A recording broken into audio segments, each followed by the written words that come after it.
We're frequently told that the retail side of the games industry is suffering, with physical sales reducing each year. We're seeing some of the damage of this with The Division 2 by Ubisoft. The new looter-shooter game as a service has been generally praised for having a decent amount of content, at least in comparison to its contemporaries like Anthem or Fallout 76. However, it barely managed to make 20% of the first game's physical sales in the UK. This isn't the first time we've seen this in the last 12 months, and certainly doesn't bode well for game retailers. Back in October, Assassin's Creed Odyssey failed to match the physical sales of Origins in the UK, falling short by 25%. Yet, when the worldwide sales of both physical and digital came in, as well as microtransactions, Odyssey did manage to beat Origins and even became the most successful launch for the franchise this generation. Now, all this information is limited to physical sales and only in the UK, but it's kind of all we've got until other physical figures come in. In general, we're seeing a shift towards digital downloads over physical retailers when it comes to game sales. Some publishers are predicting that digital sales will account for between 30 to 40% of total sales by the end of 2019's fiscal year, which will be up 34% from the previous year. While physical does currently make up the bulk of sales, the migration to digital is coming faster than expected, with CEO of Take-Two Strauss Zelnick saying, "It's moving faster than our original projections for the year, meaningfully so." This rapid and drastic shift towards digital doesn't seem to have been a surprise to game CEO Martin Gibbs. The head of the UK games retail leader appears to have quite a realistic grasp on things, since they have been actively competing with digital for years. I would say that we're pretty well on the money in terms of forecasting. It's slightly different by title. Some titles have a little bit higher on digital than expected, and some have a little bit lower, but I think the general trend is what we're expecting. He also seems to have an accurate understanding of how the already busy market is shifting. You've got so many games clustered into such a short period of time that there's going to be winners and losers. I think it's all based around the amount of time that people have got. We're seeing a little bit more longevity and a slightly different profile in percentage of total sales that come outside of week one. His comments about the amount of time we as consumers have available to spend on games, as well as their longevity, definitely ring true. There just simply isn't enough time to play everything that's coming out. Most AAA games these days like to boast about their extensive lengths and map sizes, but outside of all this dick measuring, players only have a finite amount of time to spend on games before the next one comes out. Just like how your mum describes our nights together, some games are just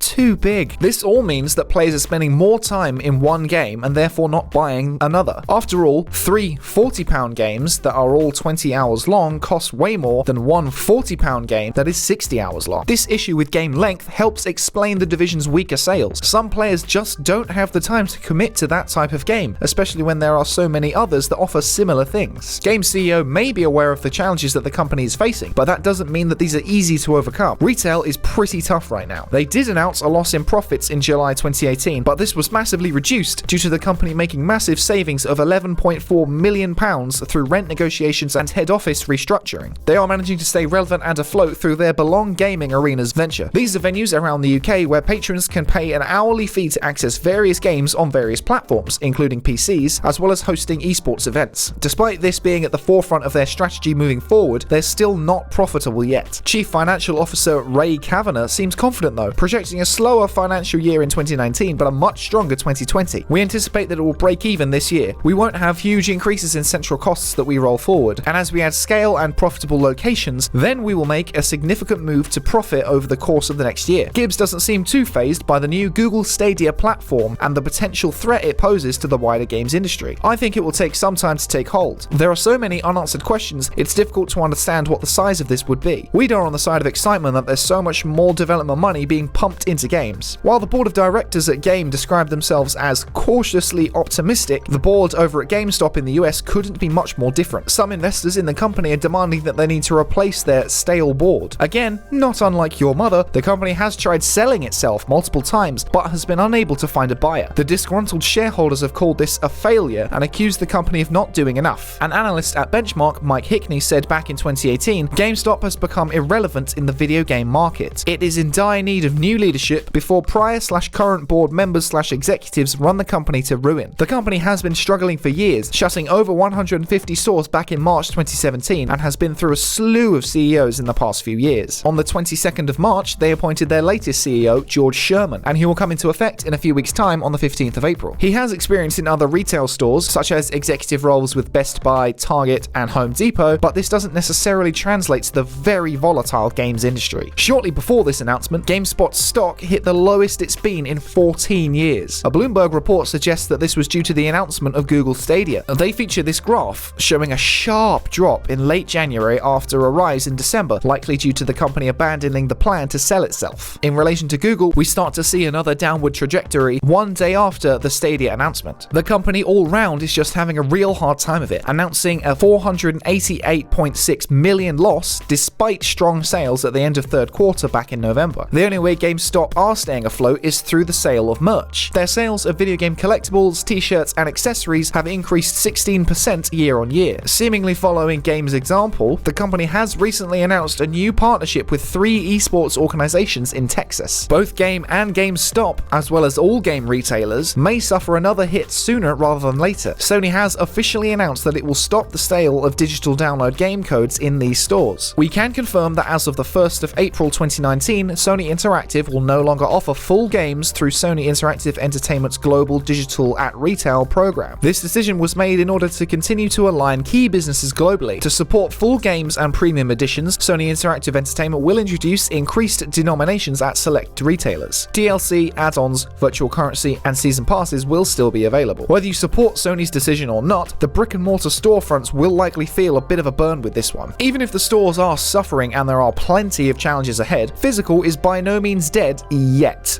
Is it dying? Sure, but not outright dead. The numbers around this stuff can make things very misleading. Take this gamesindustry.biz article. UK video games market is now 80% digital. It suggests, at first glance, that digital is the undisputed dominant force. But when you actually look closer, the situation is far more complicated. The digital figures in the analysis includes microtransactions, subscriptions, and additional content, which skews the whole thing if you're just looking at the actual games. It also says that 75% of AAA games are sold on physical copies. This can be attributed to the casual market focusing more on AAA, but also the fact that most indie games don't even exist on physical. The volume of digital games outweighs physical, with an average of 21 new games being added to Steam each day, most of which are indies. Indies don't earn anywhere near as much as AAA games do most of the time, but the amount of indies on various platforms versus the amount of AAA games on various platforms really messes things up. AAA games are usually the most popular, but indies do have their following, and there's a lot of them out there. The labels of indie and AAA are getting muddier and muddier these days, which only complicates things further. Then factor in what I've already said about the microtransactions, and that 80% figure is on much rockier foundations. When game publishers reveal the amount of profit they've made as opposed to the amount of sales they've made, things also look very different. These days it's nothing to do with the actual game selling well, it's more about whether or not the microtransactions are being purchased themselves. So if you're going to take anything away from all this info, it's that physical game sales, at least for now,